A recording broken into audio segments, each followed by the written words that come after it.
In a small town in Africa, there was a girl named Efua. She was 16 years old and lived with her mother. Her father had passed away when she was young, so Efua helped her mother by working at the town's busy market. She was a kind and hardworking girl, always doing her best to make life better for herself and her mother.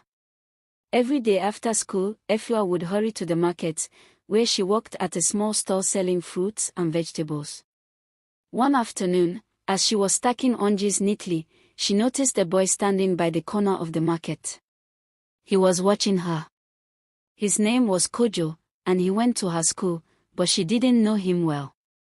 He didn't seem like the other boys. There was something mysterious about him. He always wore simple clothes, but he had an air of confidence that intrigued her. One day, Kojo walked up to Efua at her store. "Hi," he said with a smile. "I've seen you here a lot. You work really hard." Efua blushed slightly, surprised that he had noticed her. "Thank you," she said shyly. "I do my best to help my mom." "I like that," Kojo said, his eyes twinkling. "Maybe we could hang out sometime. After the market closes, of course." Efua wasn't sure why, but she felt a strange pull towards Kojo. She had never been one to seek out friends, especially boys, but there was something about him that made her want to say yes. The next evening, when the market was closing and most of the traders were packing up, Kojo appeared again. "Ready to go?" he asked. They walked through the town together, chatting about school and their lives. As they talked, Efua realized that Kojo was a lot like her. His family wasn't rich, and he was trying hard to find his own way in the world. But there was one thing she didn't understand: why did he spend so much time at the market without buying anything? Days passed, and Efua and Kojo grew closer. They would meet at the market every evening, and Kojo would wait for her until she was done helping her mom. But the more time they spent together, the more Efua began to notice something strange. Whenever Kojo would leave the market, he always took a different route home, slipping into dark alleys and disappearing from sight. She started to wonder where he went and why he was so secretive. One day, curiosity got the better of her. After he said goodbye and started walking away, Efua quietly followed him, keeping her distance so he wouldn't notice.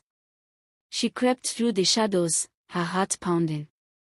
As she followed Kojo deeper into the town's winding streets, she saw him approach a large, fancy house, one of the wealthiest homes in town. He knocked on the door, and a man in a suit opened it. Efua gasped softly. What was Kojo doing here?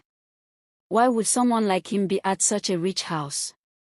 She hid behind a tree, watching as Kojo and the man talked for a few minutes before Kojo slipped inside. Confused and worried, Efua hurried home. She couldn't understand why Kojo would hide something like this from her. He had always acted like he was just like her, hardworking and struggling. But now it seemed like he was living a double life. The next day at school, Efua couldn't concentrate. She wanted to ask Kojo about what she had seen, but she was afraid of what he might say. When she saw him in the hallway, he smiled at her, like nothing was wrong. But Efua felt uneasy. After school, they met at the market as usual. This time, though, Efua couldn't hide her feelings. "Kojo, I followed you last night," she said, her voice shaking slightly. "I saw you go into that big house. What's going on?" Kojo looked at her, his smile fading. For a moment, he didn't say anything. Then he sighed. "I didn't want to tell you, Efua," he said quietly. "But I guess you deserve to know the truth. That house belongs to my father. My real father." Efua blinked in surprise. "Your father? I thought you said your family wasn't rich." "They aren't," Kojo replied. "My father left us when I was a little kid. He's rich, but he doesn't care about us. He only gives me money when he feels like it. I didn't want you to know because I didn't want you to think I was like him." Efua stared at him, trying to process everything. "Why didn't you tell me?" she asked softly. "I thought we were friends." "I was afraid," Kojo admitted. "I didn't want you to see me differently. I wanted you to like me for who I am, not for my father's money." Efua felt a wave of emotions wash over her: confusion, sadness, and a strange sense of betrayal. But as she looked into Kojo's eyes, she realized that he had been struggling with this secret for a long time. Maybe, in some ways, he had been just as scared as she was. "I don't care about your father's money," Efua said finally. "I care about you. But I need you to be honest with me." Kojo nodded, his face filled with relief. "I will," he promised. "I'll tell you everything. No more secrets." For a while, things seemed to get better. Kojo and Efua grew even closer, and Kojo opened up to her about his complicated relationship with his father. But Efua couldn't shake the feeling that there was still something Kojo wasn't telling her. Something darker. One evening, as they were walking home from the market, they heard a commotion coming from the alley behind the stalls. Curious, they crept closer and saw a group of men huddled together, talking in low voices. Among them was Kojo's father. Suddenly, one of the men handed Kojo's father a large envelope filled with cash. Efua gasped. Was Kojo's father involved in something illegal? Efua froze in place, heart thumping wildly in her chest. She tugged at Kojo's sleeve, urging him to move away before they were noticed. But Kojo stood still, his face a mixture of anger and fear. He had never told her that his father was involved in shady dealings, but seeing the cash exchange right in front of them left no room for doubt. "Let's go," Efua whispered, pulling harder this time. Kojo seemed to snap out of his daze and followed her away from the alley. They walked quickly, making sure not to look back, until they were far enough from the market. Only then did they stop to catch their breath. What was that?" Efua asked, her voice trembling. "Kojo, your father, what's he doing?" Kojo ran his hands through his hair, his expression dark and conflicted. "I don't know, but I've suspected something for a while now. He's always meeting shady people, always in secret. I never thought I'd see it with my own eyes." Efua stared at him, her mind racing. This was bigger than just Kojo's complicated relationship with his father. If Kojo's dad was involved in illegal activities, what did that mean for Kojo? Would he be in danger just by being related to him? "What are you going to do?" she asked, her voice barely above a whisper. "I don't know," Kojo replied, shaking his head. "I've been trying to avoid him as much as possible, but now I don't know what to do. I can't just ignore this." Days passed, and the tension between Kojo and his father grew thicker. At school, Kojo was quieter than usual, lost in thought. He hadn't spoken much about what they had seen in the alley, but Efua could tell that it weighed heavily on him. She wanted to help him, but she wasn't sure how. One afternoon, as Efua was packing up her store, she noticed a sleek, black car parked near the market entrance. The windows were tinted, but she had a feeling that whoever was inside was watching her. Her heart began to race. Could it be Kojo's father? Was he starting to keep an eye on them? The car remained parked there for a few minutes before finally driving away, leaving Efua feeling uneasy. She hurried home, constantly looking over her shoulder, half expecting the car to return. When she arrived, her mother noticed the worried expression on her face. "Efua, what's wrong?" her mother asked, concerned. "I'm fine, Mama," Efua replied, forcing a smile. "Just tired from the market." But inside, Efua was far from fine. She couldn't shake the feeling that she and Kojo were being watched, and it terrified her. Later that evening, Kojo showed up at Efua's house, his face pale. He pulled her aside, his voice low and urgent. "We need to talk." Efua nodded, leading him to a quiet corner of the yard. What's going on? I've been seeing the same car parked outside my house, Kojo said, his voice barely above a whisper. I think my father knows we saw him that night. Efua felt a chill run down her spine. What do we do? I don't know, Kojo admitted. But we have to be careful. My father is not the kind of man you can cross without consequences. The days that followed were filled with tension and fear. Everywhere they went, it seemed like that black car was lurking, always watching. Kojo became more distant, as if he was trying to protect Efua by keeping her at arm's length. But Efua refused to let him push her away. She cared too much about him to let him face this alone. One evening, as they were walking home from the market, they decided to take a different route to avoid being followed. The sun had set, and the narrow streets were dimly lit by the occasional street lamp. The air was thick with tension as they walked in silence. Suddenly, from out of the shadows, two men appeared, blocking their path. One of them was tall and muscular, with a cold, calculating expression. The other had a scar running down his cheek, making him look even more menacing. Efua's heart leapt into her throat. Well, the taller man said, his voice dripping with malice. Look what we have here. What do you want? Kojo asked, his voice steady but his eyes filled with fear. We've been watching you, the scarred man said, taking a step closer. You and your little girlfriend. You've been poking your noses where they don't belong. Efua felt a wave of panic wash over her. She clutched Kojo's arm, hoping they could find a way to escape, but there was no way out. The men had them cornered. You're going to tell us exactly what you saw, the taller man growled. And if you try to lie? He didn't finish his sentence, but the threat was clear. Kojo stood his ground, though Efua could see the fear in his eyes. We didn't see anything, he said, his voice shaky. The scarred man sneered. Wrong answer. Before either of them could react, the taller man lunged at Kojo, grabbing him by the collar and slamming him against the wall. Efua screamed, her heart racing as she watched Kojo struggle against the man's grip. Stop! Efua cried. Please, we didn't do anything. The scarred man turned to her, his eyes cold. You should have stayed out of it, little girl. Tears streamed down Efua's face as she watched helplessly. She had never been more afraid in her life.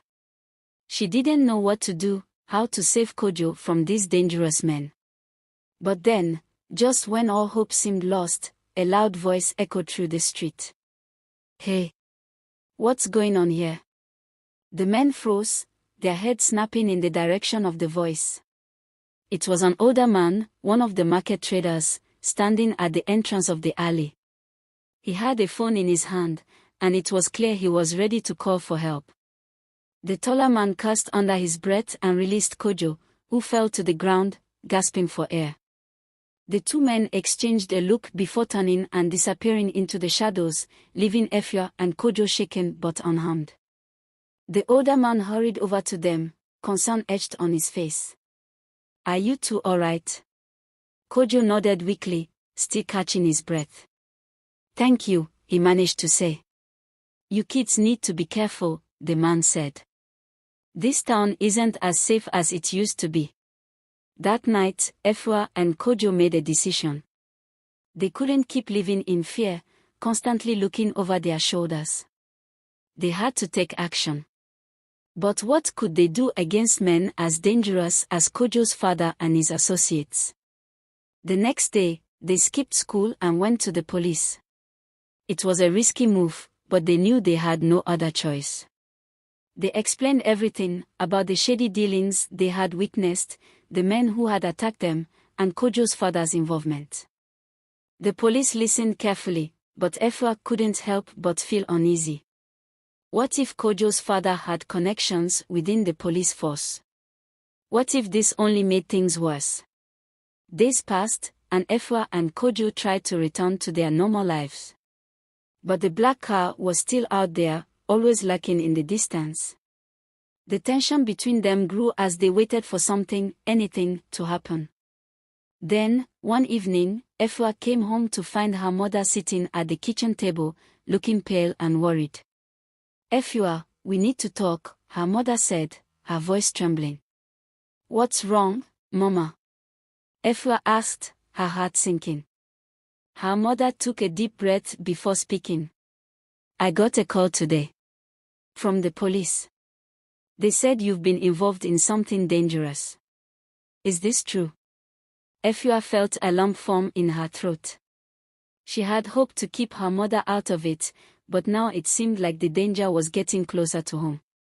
"Mama, I can explain," Efua said, her voice shaking. "It's Kojo's father.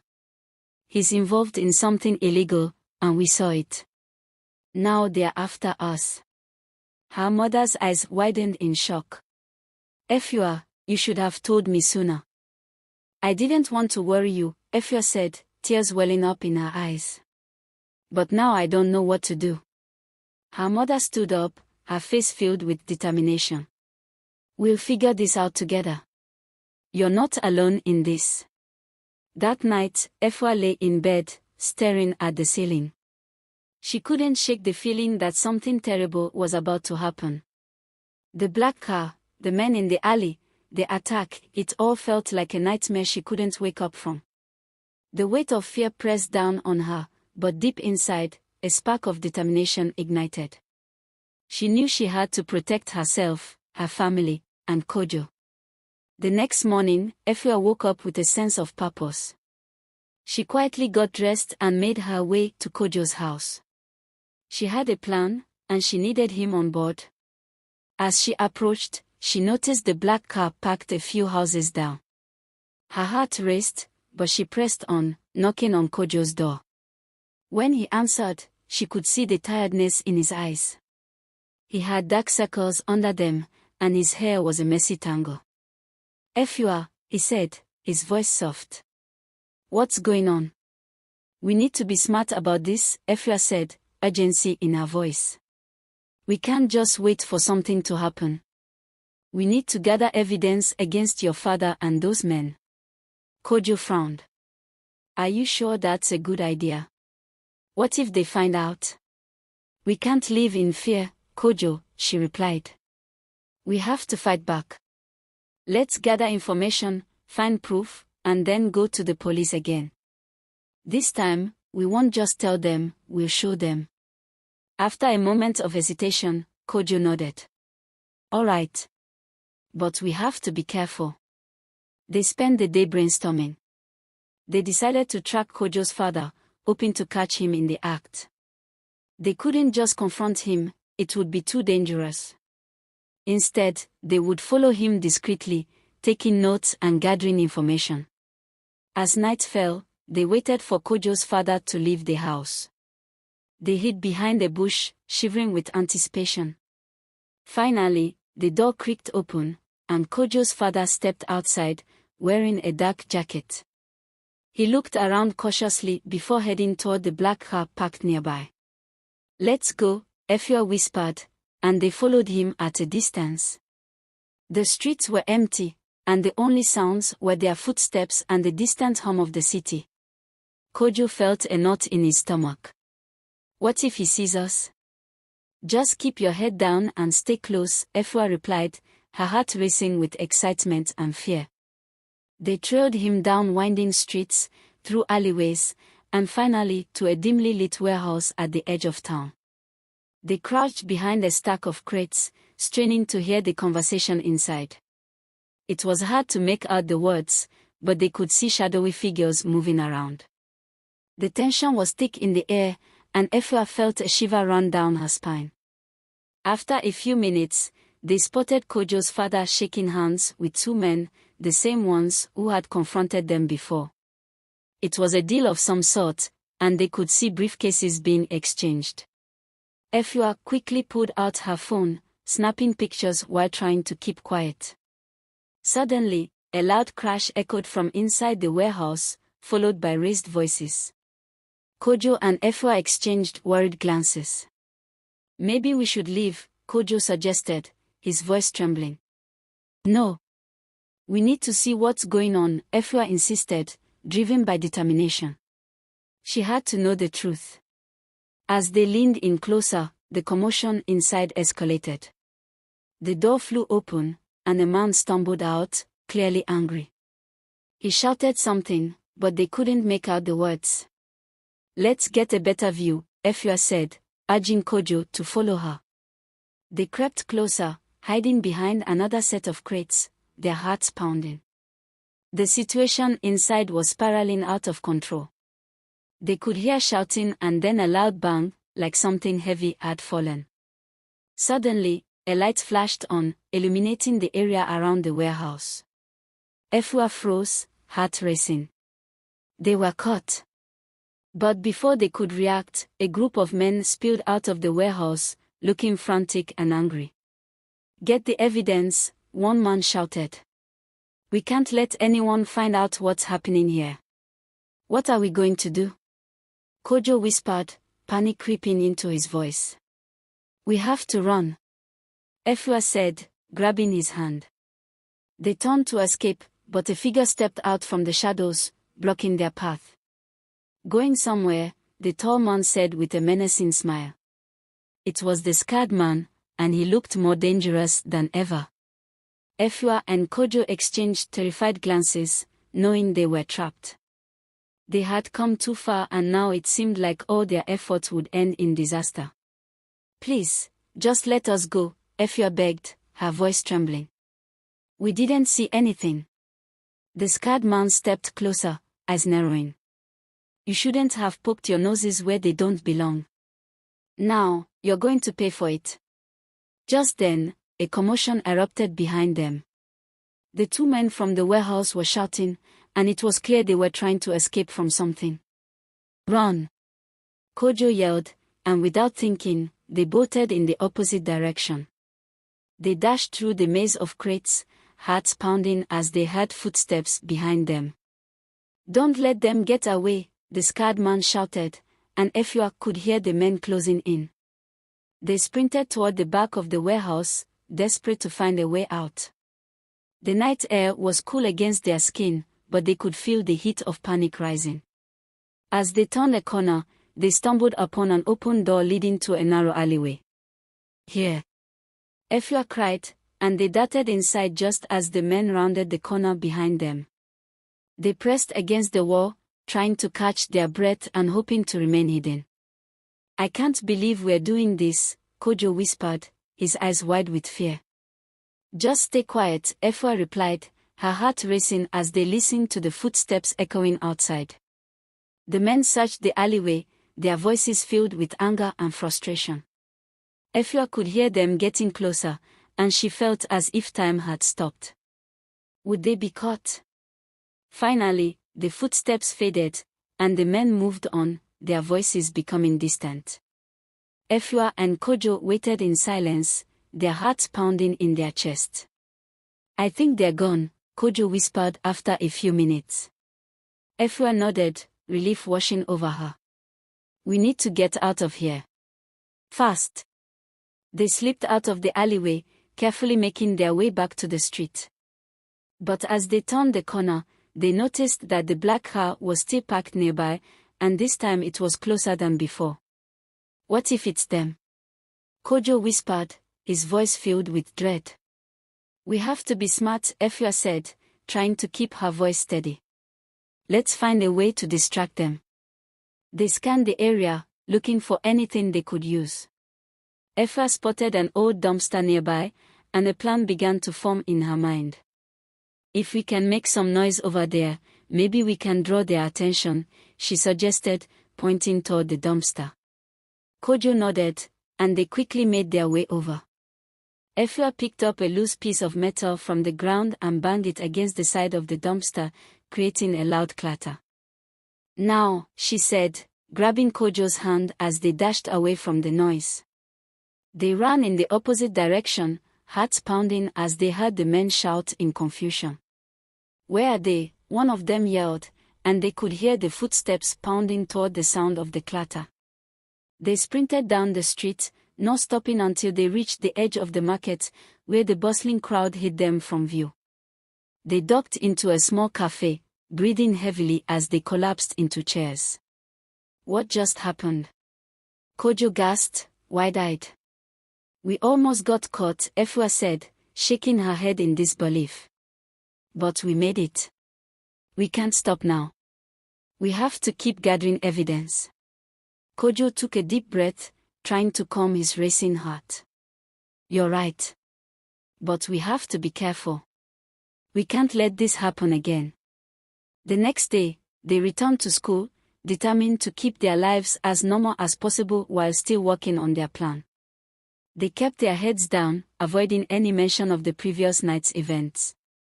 But their hearts were heavy with worry. After school, they met at the local library, where they could research more about the kind of illegal activities Kojo's father might be involved in. They spent hours looking through books and online articles, piecing together information. Finally, they found a lead, a report on organized crime in their area that mentioned similar deals taking place in the same warehouse they had seen Kojo's father visiting. This is it, Efua said, pointing to the screen.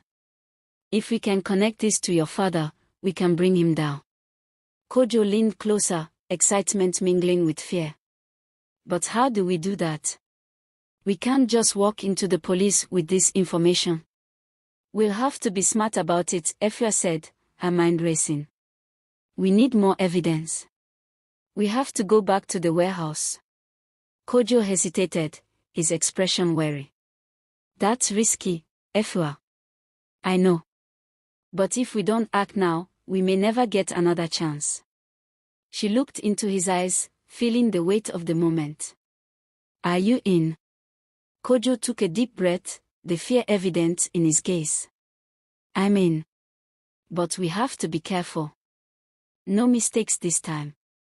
They planned their return to the warehouse meticulously, deciding to go during the day when it was less likely to be busy. They would sneak in through the back entrance and take pictures of anything they found.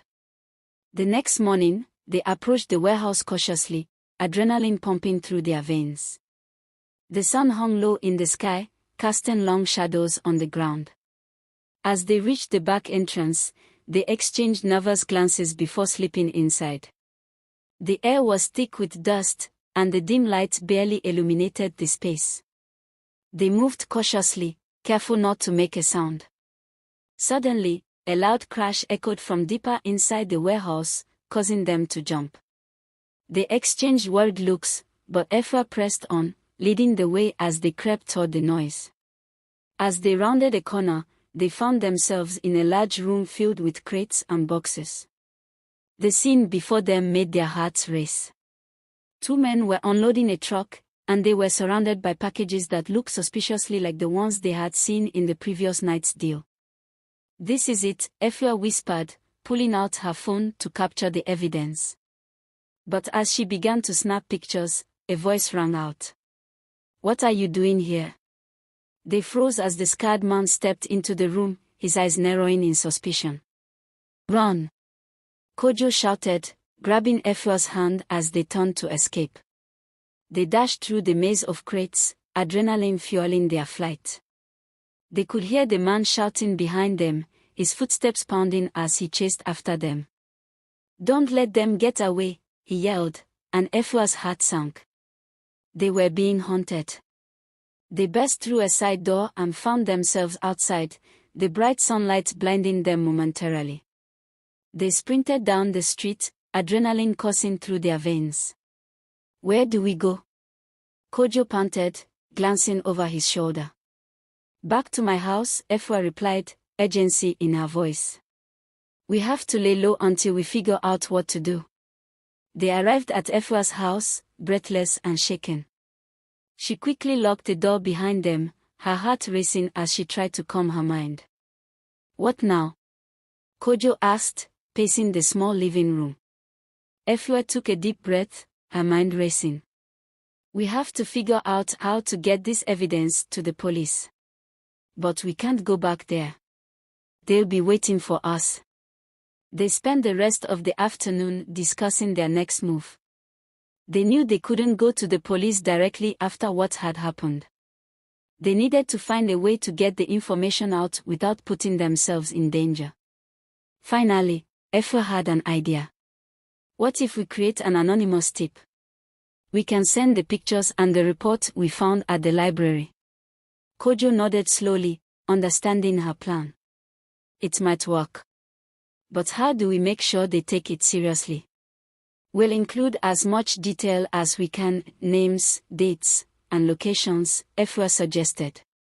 And we'll use a public computer so they can't trace it back to us. They spent the next few hours preparing their tip. Efua felt a sense of empowerment as they put everything together, her determination growing with each passing moment. Finally, as night fell, they made their way to a nearby cafe that offered public computers. They took deep breaths before entering, their hearts racing with fear and excitement. They quickly typed up their anonymous tip, attaching the pictures they had taken. As Efua hit send, a wave of relief washed over her. "We did it," she said, a smile breaking across her face. Kojo grinned, but his expression quickly turned serious. "Now we wait. I just hope it's enough." The next few days were filled with anxiety as they waited for a response. They continued to live their lives as normally as possible, but their minds were always on the looming threat. They avoided places where they might run into Kojo's father or his men. Finally, a week later, they received news that made their hearts race. The police had raided the warehouse, and multiple arrests had been made. "We did it, Kojo!" Efua exclaimed, unable to contain her excitement. But the joy was short-lived. As they celebrated, Efua received a message that sent chills down her spine. "Efua, we know what you did," it read. "Should be careful. We are watching you." Her heart dropped as fear flooded her senses. They had uncovered the truth, but now they were in even greater danger. She looked at Kojo, the worry evident on his face. "What do we do now?" he asked, his voice shaking. "We need to go to the police," Efua said, her mind racing. "We can't let them intimidate us. We have to show them we won't back down." Kojo hesitated, his eyes filled with uncertainty. "But what if they don't believe us?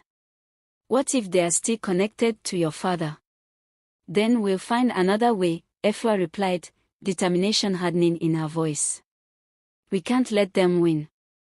With renewed resolve, they made their way to the police station, ready to face whatever challenges lay ahead. The road to justice would be difficult, but they had come too far to turn back now. Together, they would fight against the darkness, no matter the cost. The sound of police sirens echoed in the distance as Efua and Kojo sat in the small, windowless room, hearts pounding. The scarred man had them cornered, and the air was thick with tension. Kojo could feel his pulse quicken with each passing second as he glanced at Efua. Her eyes were wide with fear, but there was also a steely determination in them. They had come too far to give up now. "We need to think fast," Kojo whispered, gripping her hand tightly. Efua nodded, trying to steady her breath. "There has to be another way out." Suddenly, the door burst open, and the scarred man stepped in, his cold eyes locking onto theirs. Behind him stood Mensa, looking conflicted but still resolute in his betrayal. The tension in the room was unbearable. "You thought you could get away," the scarred man sneered, his voice dripping with malice. "You think the truth will save you?" Kojo stood up, shielding Efua. "The truth is all we have. And it's enough." The scarred man chuckled darkly. "Truth won't matter when no one's around to hear it." Just as he moved forward, a loud crash echoed from the hallway. The door swung open again, but this time it wasn't a villain, it was the police. Hands in the air, an officer shouted, weapons drawn. In the chaos, Kojo and Efua were pulled to safety by the officers as the scarred man and Mensa were quickly subdued and handcuffed. The relief was overwhelming, But both Kojo and Efua knew this was just the beginning of their new reality. As they were led out of the building, the night sky above them felt brighter. Kojo looked at Efua, who was still trembling slightly, but her face was calm. "It's over," she whispered. Kojo shook his head. "No, this is just the start." A few days later, Kojo and Efua stood on the school rooftop, looking over the city that had once felt so big and terrifying. The world seemed smaller now, but not in a bad way. They had been through something that had changed them forever, and their bond was stronger because of it. "I still can't believe Mensa betrayed us," Efua said softly, her voice tinged with sadness. Kojo sighed. "Some people get lost along the way. But that doesn't mean we stop fighting for what's right." She smiled at him, a small but genuine smile. "I'm glad we did it. We stopped them." Kojo nodded, looking out at the horizon. "We did. But we also learned something more important." Efua raised an eyebrow. "What's that?" "That even when the world seems against you, as long as you have the truth, and the people who matter by your side, you'll always find a way through." They stood in comfortable silence, the weight of their journey slowly lifting from their shoulders. There was still much to face, but for the first time in a long while, they felt hope. Together, they walked away from the edge, ready to face whatever challenges lay ahead, knowing that no matter what, they would face them together.